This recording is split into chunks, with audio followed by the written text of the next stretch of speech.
Y vamos a conversar ahora con don Pedro Castillo Terrones, dirigente de los UTEP de bases regionales, de lo que... Pedro, bienvenido, muy buenos días. Muy buenos días, mi estimado Nicolás. ¿Cómo es el nombre de la organización? Es la federación, lo que ustedes están tratando de constituir, ¿no es cierto? Bueno, la federación está en camino. Nosotros, tal como nos ha reconocido el sexto juzgado constitucional de Lima como bases regionales del Perú, ¿no? En principio, mi estimado Nicolás, agradecerte por el espacio y quisiera aprovechar esta tribuna para saludar a los maestros de todo el Perú, a las organizaciones de todo el país, a nuestros jóvenes estudiantes, a nuestros padres de familia y este comité importante, el Comité Nacional, a todas las bases regionales del país, saludar por esta iniciativa, por este ímpetu, por esta lucha que estamos embregando. Una jornada de lucha se expresa de diferentes formas, a través de movilizaciones, a través de plantones, a través de una huelga, a través de otras actividades. Nosotros el 18 de junio orgánicamente emprendimos el reinicio de la huelga nacional, ¿no? Y el 26 de mayo hubo una reunión para zanjar y dimos a conocer al país que íbamos a ir a una huelga nacional. El gobierno inmediatamente ha respondido con un abuso de autoridad, como es ir a los descuentos, ir a la sustitución, y en ese contexto el propio ministro nos acaba de hacer llegar con su propia firma y diciendo de que a dónde van a ir los reemplazos, y está pidiendo en todo caso que el maestro ingrese mañana mismo o el día de hoy mismo a la institución educativa. Entonces queda claro de que se le está mintiendo también a los jóvenes maestros que de alguna u otra forma se han prestado al juego del ministro de querer reemplazar algunos procesos. El departamento legal está haciendo lo propio, y en ese contexto queremos hacerle conocimiento al magisterio, ¿no? Que nosotros vamos a mantenernos firmes en esta posición. El día de antes de ayer hemos hecho llegar ya la relación de los dirigentes regionales a la PCM.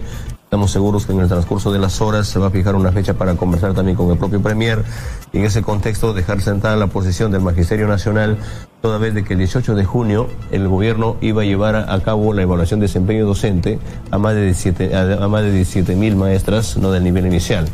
Gracias con esta lucha, esta evaluación ha sido suspendida, y de igual manera lo que se ha logrado con esta justa medida de lucha, mi estimado Nicolás, es haber despertado los padres de familia, ¿no? Que hoy en día están haciendo eventos orgánicos también cada una de las regiones. Pero Pedro, tendría que haber un reconocimiento por parte de ustedes que la huelga no fue precisamente un éxito desde el punto de vista de la convocatoria, bueno, ¿no? Entendemos de que toda lucha tiene sus propias características, ¿no? Esta huelga no lo ha convocado simplemente los dirigentes, ¿no? Se ha venido haciendo eventos orgánicos, tenemos nosotros actas en cada uno de los distritos de las provincias, de las regiones del país, ¿no?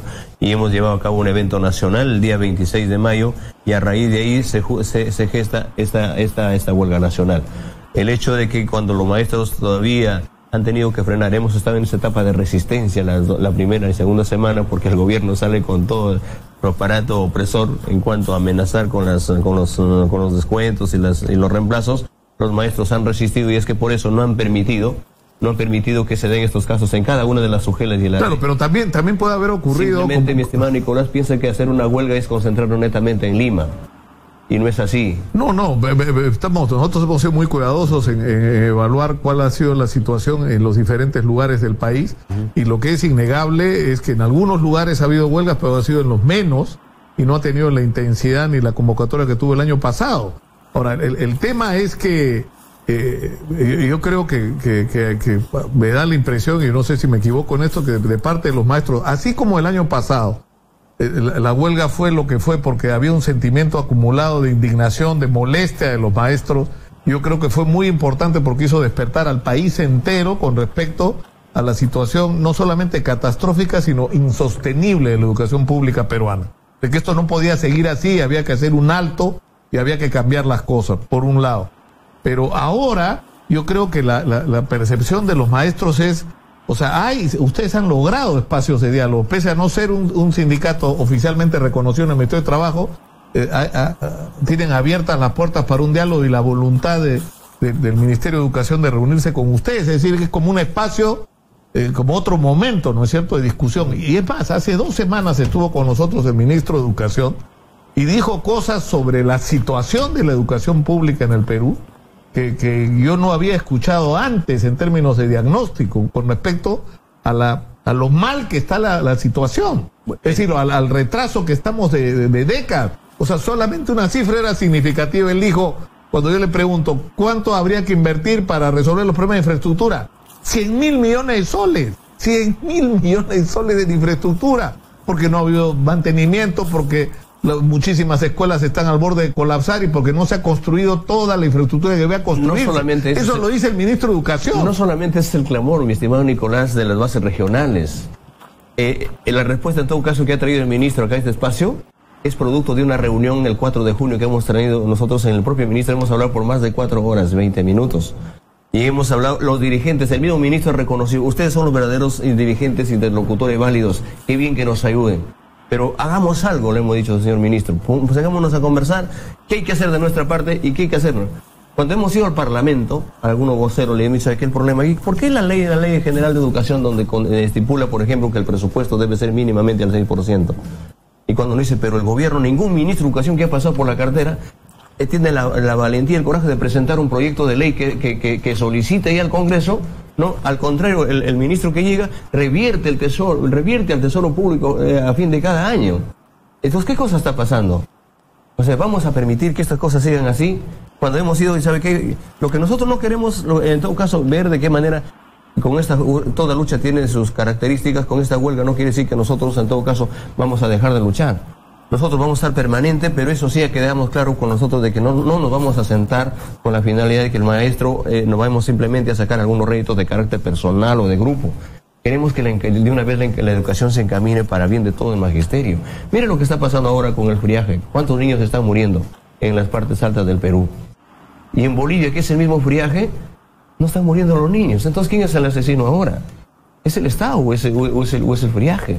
¿Qué está pasando con las instituciones educativas? ¿Qué está pasando con los maestros que dicen, bueno, en la primera etapa de la evaluación hay 38 maestros desaprobados? En la segunda etapa, ¿cuántos van a quedar? ¿Cuántos van a ir? Es que por eso nuestro mismo padre de familia, no por eso quisiéramos aprovechar el espacio. No, pero la información que ha dado el ministro sobre los resultados de la evaluación ha sido más bien positivos.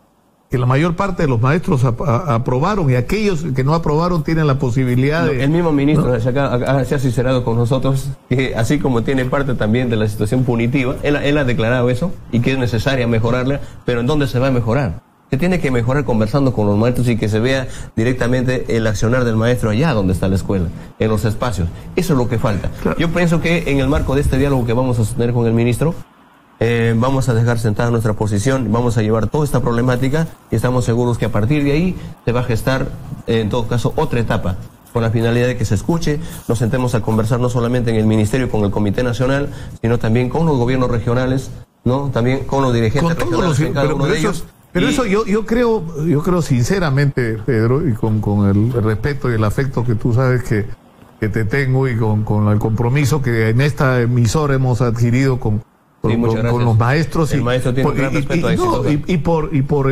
Porque es una manera de actuar responsablemente con respecto a los grandes problemas del país. O sea, no podemos seguir con la educación como está. Y es obvio que las asignaciones presupuestales que existen simplemente son vergonzosas. O sea, algo tenemos que hacer, que lamentablemente no tengo la respuesta, ¿no es cierto? Pero alguien tendría que tener respuestas sobre de dónde vamos a sacar el dinero. Nos faltan 100.000 millones de soles para estar al día en infraestructura. Nuestros maestros están ganando la tercera parte por lo menos de lo que deberían ganar.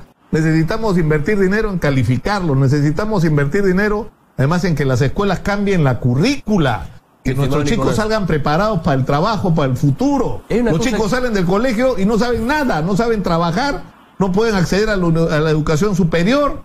Es decir, y no pueden llenar un geniograma, Dios mío. Sin cupos en la universidad, sin escuela, se van a caer nuestros niños. Es más, mi estimado Nicolás, cuando hemos hecho el análisis en esta última asamblea, decíamos, estamos pregonando en las calles, viendo de que el Congreso, el gobierno, agende un mayor presupuesto. Pero hay un problema grave, mi estimado Nicolás, acá hay que ser sincero con el magisterio y con el pueblo. Si nosotros logramos arrancar un presupuesto mayor al sector de educación, ¿a qué estamos alimentando? ¿Cómo están las situaciones? ¿Cómo están las UGELes ahora? ¿Cómo están la ADRES, el propio Ministerio de Educación? ¿Quiénes se llevan el mayor presupuesto? ¿Acaso no se llevan en este marco grande? O sea, que hay evidentemente un problema de gestión también de los recursos asignados a la educación. El problema de la corrupción. Hay equipos, hay ONGs en el seno del gobierno, en el seno del ministerio, que ven un presupuesto y agarran ONGs, le dan un monto, millones de soles, y dice, profesor, entonces, señor ministro, denme este monto, voy a capacitar a una provincia. Voy a capacitarlo. Entonces, En vez de gastar en infraestructura, en darle incentivos, mayor capacitación a los maestros, la alimentación de nuestros niños, ¿no? La salubridad de nuestros niños, la infraestructura, todo el dinero se come arriba. Entonces, sacar ese dinero para que se siga todas estas cosas, entonces por eso nosotros hemos depuesto esta actitud con la finalidad de que en aras de este documento que nos cursa el señor ministro, vamos a ver de que, y acá hacemos un llamado también a la propia iglesia, que hay la voluntad que sea mediador y que sea testigo del accionar, que como nosotros estamos llevando una muestra de querer conversar, y no somos los dirigentes que estamos acá, llevamos la necesidad, los que estamos trabajando, los maestros que sentimos en carne propia la necesidad, pero sin embargo a esta cosa, que no quieren que las cosas cambien, que se muden y se amparados en un decreto supremo, el 013, cuidando algunas licencias, que han sumado a esta campaña no para bien de la educación, sino para terruquear una lucha y para socavar nuestra huelga, ¿no? Inclusive algunos medios, que yo de verdad yo le tenía bastante respeto, Perú 21, y se ha prestado, ya hizo un pasquín queriendo terruquear una lucha vinculándonos con facciones radicales, el mismo Caretas inventándonos hermanas, pero gracias a Dios, a mismo Caretas acabo de descubrir también, acabo de decir pues, que es una parte, viene de una persona mafiosa, que lleva nombres y trae, ¿por qué? Porque sabe que acabamos de destapar y la vamos a hacer de conocimiento al propio ministro, a la Contraloría de la República, cómo es que dinero del magisterio en el marco también de estos aportes se viene sumando. Así no se trabaja. El aporte tiene que dar como profesional desde su punto de vista y por eso saludamos la actitud del señor ministro que haya remitido el documento con la finalidad de aperturar este diálogo y llamamos al Comité Nacional a estar atentos para de una vez por todas zanjar esta situación. Esperemos en todo caso de que este decreto supremo 013 de una vez por todas que esté en el Tribunal Constitucional. No, el gobierno de Pedro Pablo Kuczynski juntamente con el CEN de Patria Roja firman un decreto supremo el 013 para decir, ¿sabe qué? Dialogue con el sindicato mayoritario. ¿Quién es el sindicato mayoritario ahora entonces? Pero ¿sabe qué? Vamos a dialogar con usted, con el gremio del movimiento del personal, la reasignación, pero no hablemos de presupuestos. Eso está totalmente mal. Entonces, no solamente para el sindicato del maestro, sino todos los gremios del sector público y está en manos del Congreso. El Tribunal Constitucional se ha pronunciado a favor de que debe ser derogado este decreto supremo y pedimos en todo caso de que, así como se ha maltratado a la población, sentimos nosotros en carne propia está la alza de costo de vida, ¿no? También los maestros estamos pasando por eso, ¿no? Y pensemos en todo caso que en aras de la retribución económica, ¿no? A partir de esta semana, en todo caso, a partir de este diálogo también, el gobierno no solamente vea la parte gremial, la parte sindical y sacar adelante, y nosotros la decisión que hemos tenido ha sido totalmente orgánica. No hay ninguna región, ningún maestro que esté en contra de la actitud que se ha tomado para dar un paso atrás en el marco de la suspensión con la finalidad de instalar una mesa de trabajo permanente ya con el gobierno y descentralizada en cada una de las regiones y a partir de ahí impulsemos. El problema de la currícula, mi estimado Nicolás, es un problema álgido. No se puede meter en la cabeza a los jóvenes cuando en la realidad tenemos miles y miles de niñas que son adolescentes en alto índice de embarazo prematuro. Yo lo que tenemos que terminar por hoy, Pedro, pero yo creo que es una responsabilidad, y con esto quisiera terminar, porque tenemos un tema acá. O sea, todo el mundo habla de que la educación es la clave para que los países progresen y miren con esperanza hacia el futuro. Y no podemos a la vez aceptar que los presupuestos que tenemos asignados para educación sean los que tenemos y que le prestemos a la educación la atención que le estamos prestando. Es inaceptable. Eso tiene que ser un tema de agenda cotidiano en los medios de comunicación y para cualquier institución que tenga capacidad de decisión en el Perú o de influencia. Entonces tiene que ser un tema real de agenda nacional. Y el primer problema que hay que resolver es de dónde diablos van a sacar la plata que necesitamos. Yo no lo sé, insisto. Pero alguien nos tiene que dar una respuesta. O se crea un impuesto, o se replantea el tema del canon, o se establece no sé qué mecanismos para que entre un chorro de dinero a la educación pública, que es lo que necesitamos para ser un país, ¿no?, del primer mundo. Y esto tiene que ir de la mano con la discusión sobre la currícula, sobre los contenidos, sobre la condición del maestro, sobre la capacitación de los maestros. Es decir, tenemos que crear otro espíritu, tenemos que, no sé, prestar atención a algo tan trascendente como esto. La currícula se tiene que trabajar desde estos espacios, desde el espacio del oyente, el espacio del televidente, del padre de familia, de todos los sectores, ¿no? Y mi estimado Nicolás, nosotros no hemos querido en todo caso ahondar de alguna forma esta currícula porque sabe que hay otros colectivos a nivel nacional que quieren sumarse a la lucha del pueblo. Nosotros no podemos en todo caso ser protagonistas de alguna forma, en todo caso, de hacer una convulsión social, porque nosotros somos maestros y no nos vamos a prestar para eso. Hay otros colectivos que están pidiendo otras cosas. Una lucha frontal contra la corrupción. Nosotros también vemos de que cómo las corrupciones están en las UGELs y en la D, pero entendemos nosotros que a partir de este espacio vamos a sentarnos a conversar orgánicamente, ¿no?, y vamos responsablemente, haciéndole al ministro en todo caso y al propio premier un llamado para sentarnos a conversar. Y esperamos que otra vez que cuando salga el ministro no vayan a decir estos señores de Patria, le van a culpar del movadez también al propio ministro. Y un llamado también a los maestros dignos, todo el magisterio nacional, que este 6 de julio, un saludo y un abrazo de confraternidad, un abrazo, pero tenemos que demostrar a los maestros dignos que hemos acá enfrentando esta situación. El 6 de julio no es un día de fiesta, vamos a demostrarnos ahí, vamos a identificarnos en el interior del magisterio, entendiendo de que estamos pasando por el momento. Es un día de lucha, vamos a hacer una movilización nacional desde nuestros espacios y agradecerte enormemente, mi estimado Nicolás. Esperamos de que juntamente con usted bajemos a donde están allá las escuelas. Hay un compromiso que hemos conversado fuera de cámara con usted y hagamos. Yo trabajo todos los días, pues ese problema. Muchas gracias por estar acá.